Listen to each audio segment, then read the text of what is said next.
Está se cumprindo a palavra que diz: alegrei-me quando me disseram, vamos à casa do Senhor. Olha para a pessoa que está do seu lado, olha aí, olha bem para ela assim e fala assim: se não fosse você, eu seria a pessoa mais bonita que essa noite. Glória a Deus. Quero agradecer a Deus pela oportunidade de estar dirigindo. Obrigado, fazendo a introdução, né, nesse culto maravilhoso. Já agradecendo, obrigado a todas as igrejas que estão aqui presentes, a vocês que estão aqui nessa banda maravilhosa. Que Deus continue abençoando cada um de vocês, cada ministério. Obrigado, Mateus, pelo convite. O QR Code está nos bancos, tá? Se quiser fazer o dízimo, oferta, entregar o dízimo, oferta. Irmãos, a palavra que Deus tem ministrado no meu coração, essa semana foi uma semana assim, fazendo estudos, falando: Deus, dá uma palavra, nem que seja uma palavra rápida, mas para falar com a tua igreja. Pode se aceitar, irmãos. Vou ser bem breve. O tema que mexeu mais comigo foi uma vez filho, sempre filho. Talvez eu não sei como é que você chegou aqui nessa noite.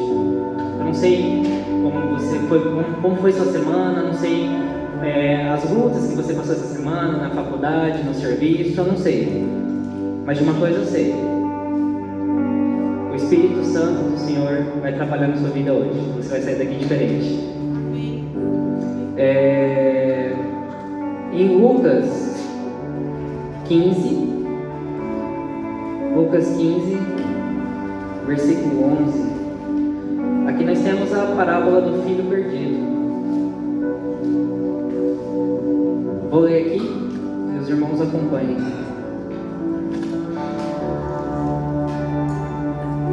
E Jesus disse ainda: um homem tinha 2 filhos. Certo dia o mais moço disse ao pai: Pai, quero que o Senhor me dê agora a minha parte da herança. E o pai repartiu os bens entre os dois. Poucos dias depois, o filho mais moço ajuntou tudo o que era seu e partiu para um país que ficava muito longe. Ali viveu uma vida cheia de pecado e desperdiçou tudo o que tinha.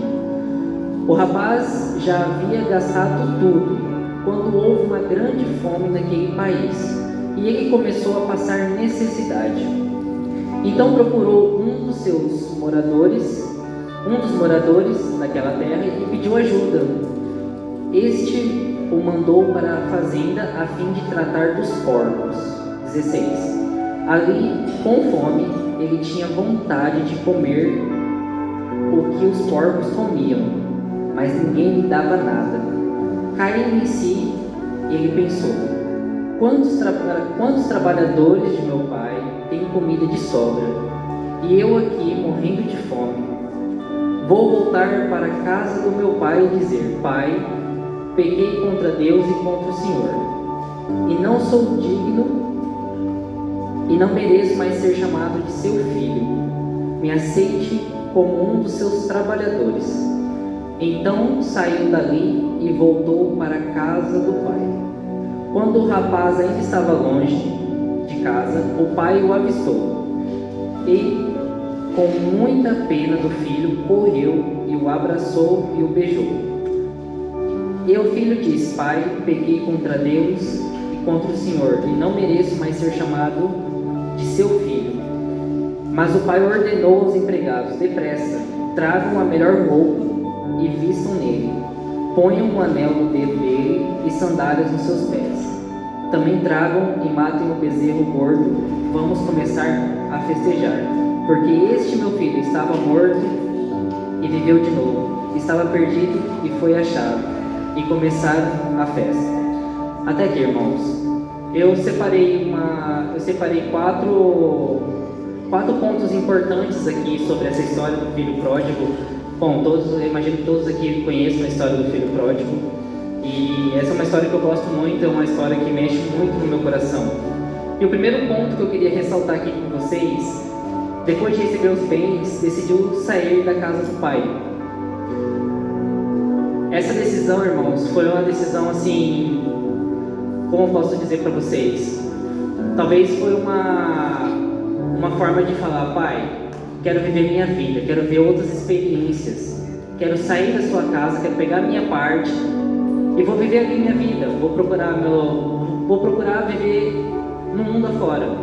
Talvez a experiência ali, talvez dentro da casa do pai, com o irmão mais velho, é a mesma criação, é o mesmo modo de ensino ali, mas ele, por não sei o que passou no coração dele, vou viver outras aventuras.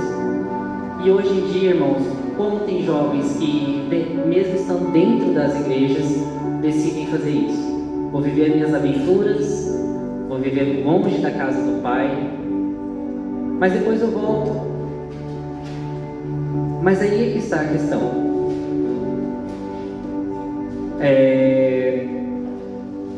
Jesus, ele está sempre de braços abertos para nos receber.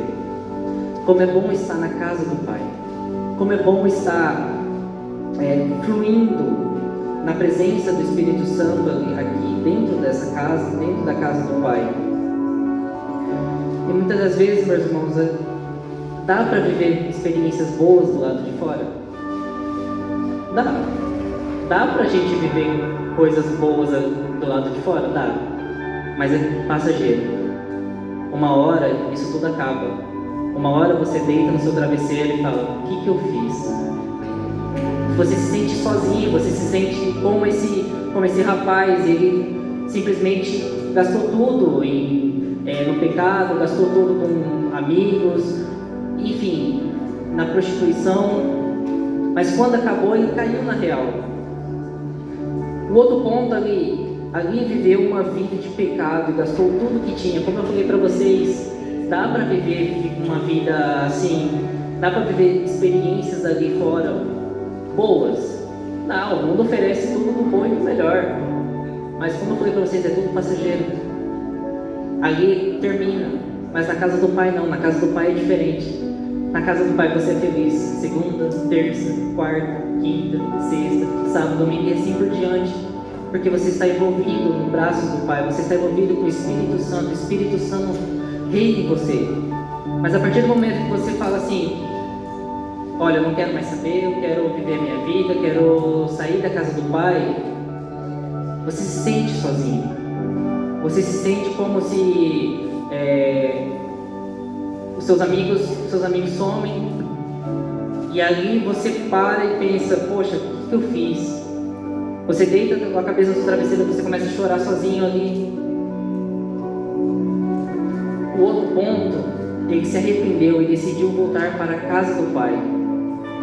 Esse ponto é muito importante, porque muitas das vezes a gente sai da casa do Pai, a gente apronta de tudo ali, vive uma vida totalmente ao contrário. Mas se a gente não se arrepender de coração, a nossa alma falar: Pai, eu pequei contra Ti, eu reconheço que sou um pecador, tenho certeza que Ele estará de braços abertos para Te receber. Não desista. Se você que, eu não sei como você chegou aqui nessa noite. Talvez você já passou pela sua cabeça: vou viver minhas aventuras, vou querer experimentar um pouquinho o que é estar no mundo. Mas estou aqui para te falar: o mundo, o que tem para te oferecer é coisa momentânea, é coisa de momento. Mas a casa do Pai é para a vida eterna. Estando envolvido na presença do Pai, você vai ser feliz todos os dias, você vai se sentir aconchegado. E o último ponto: o Pai o recebe de braços abertos, e mesmo querendo ser empregado, o Pai lhe deu roupas novas, anéis novos. E aqui eu acrescentei um ponto. Eu imagino o pai avistando o filho lá de longe, o filho vindo em direção ao pai com o pensamento: poxa, vou ver se meu pai me aceita, e se ele me aceitar, eu vou falar: Pai, nem que o Senhor me aceita como empregado, mas me aceite de volta. Eu me arrependi de coração, me arrependi de alma, eu reconheço que eu errei. Mas aí é que está o ponto-chave. O pai avistou o filho e saiu correndo de encontro ao filho e o abraçou. Esse é o aconchego que o Espírito Santo de Deus faz com a gente. Quando a gente precisa ali de um pai ali, é quando a gente precisa de... Às vezes a gente está numa solidão e não tem amigos, não tem ninguém do lado. Você tem um pai e ele não te abandona. A Bíblia fala: estarei convosco todos os dias, até a consumação dos séculos.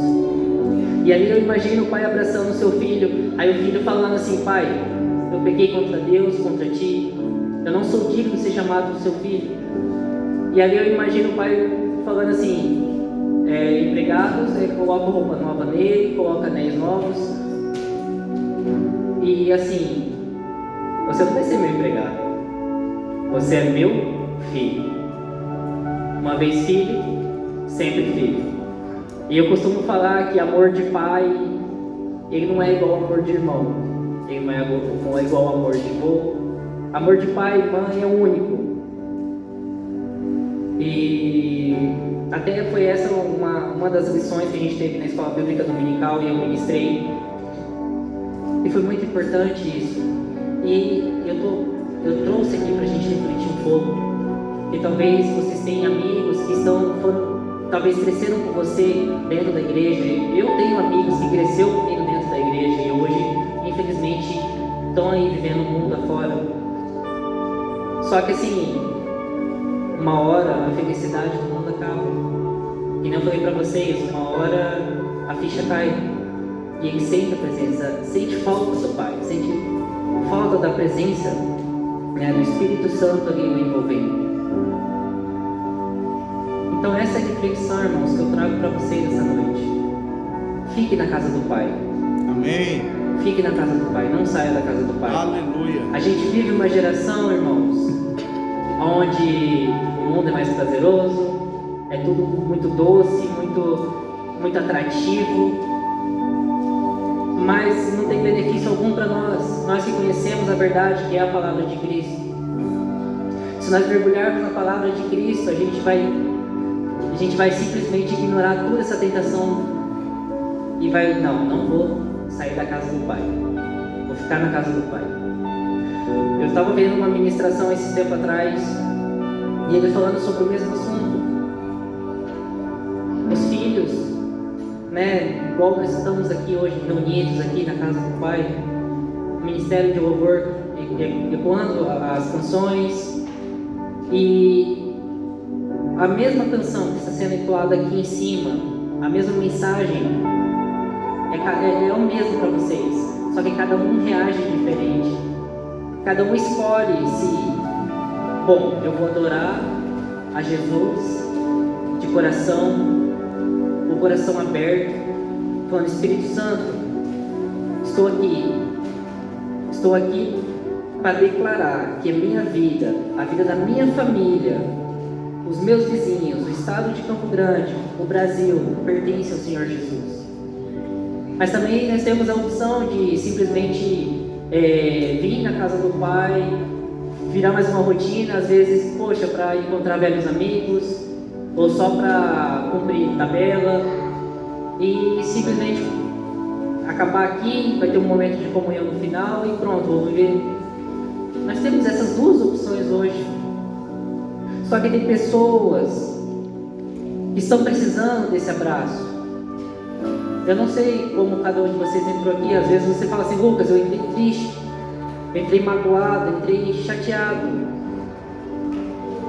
Só que assim, nós temos essa opção hoje de falar: Espírito Santo, meu Pai querido, venha me envolver no teu abraço, no teu conforto. Talvez a pessoa que está sentada do seu lado, às vezes teve uma semana bem mais difícil que a sua, e está aqui e aí ela dá um sorriso para você, mas ela está escondendo algo ali que às vezes está querendo afastar ela da casa do Pai. Mas nós somos irmãos, nós somos irmãos de um mesmo Pai. Não é placa de igreja, é relacionamento com Cristo. Nós somos o mesmo corpo. Nós vamos fazer essa função de profeta, declarar na vida do nosso irmão vida com abundância. Abaixe os seus olhos, abaixe sua cabeça, feche os seus olhos. Vamos entrar num espírito de adoração agora. Eu quero que você pare um pouco e pense sobre tudo isso que eu te falei. Às vezes você fala assim: Lucas, essa mensagem não é para mim. Às vezes eu estou precisando disso. Só que nem eu falei no começo, eu não sei como você entrou aqui. Às vezes você pode ter entrado triste, precisando de uma resposta de oração, precisando de uma resposta na mensagem, no louvor. Mas a Bíblia diz que na presença do Senhor a tristeza tem que saltar de alegria também. Você está na casa do Pai, você pode chorar na presença do Pai. Fala assim: Pai, reconheço que sou um pecador. Tira de mim, Senhor, essa sensação de querer explorar o mundo afora. Tira de mim, Senhor, essa sensação de querer viver a minha vida fora da casa do Senhor. Muitas das vezes, irmãos, a gente não tem chance de voltar. A gente não tem. Hoje, muitos jovens não têm essa chance que nós temos, essa oportunidade de estarmos aqui. Quantos jovens falam assim: eu vou explorar essa vida fora, vou viver minha vida, depois eu volto para a casa do Pai. Mas não dá tempo. Mas não dá tempo, porque a vida passa muito rápido. Quando a gente vê, já foi. Mas nós temos que exercer essa função como profeta de Deus, espalhar o Evangelho e resgatar aqueles que estão perdidos. Talvez eu já passei por experiências onde eu conheci pessoas que eu conversei com elas, que elas falaram assim: Lucas, eu já fui da igreja, já fui ministro de louvor, só que eu não tenho força para voltar. E é essas pessoas que nós temos que resgatar. Ou talvez pessoas também que nunca ouviu falar da mensagem, ou às vezes ouviu, mas entrou no ouvido, saiu pelo outro. Mas também você pode falar assim: Lucas, mas eu não sou missionário, meu chamado não é evangelizar. Mas vou te falar, se um dia você aceitou Jesus como o único e suficiente Salvador da sua vida, você já é um missionário. Você pode não falar assim, você pode não expressar por palavras, né? Você pode ser muito tímido. Mas o Espírito Santo, o nosso Pai, Ele vai falar através de você. Ele vai falar através de você, porque a palavra diz, a Bíblia diz que quem convence o homem do pecado é o Espírito Santo. Você vai ser só mais um instrumento na mão dele. Queria que você colocasse de pé. Vamos fazer um momento assim de oração. Eu quero que você pegue na mão da pessoa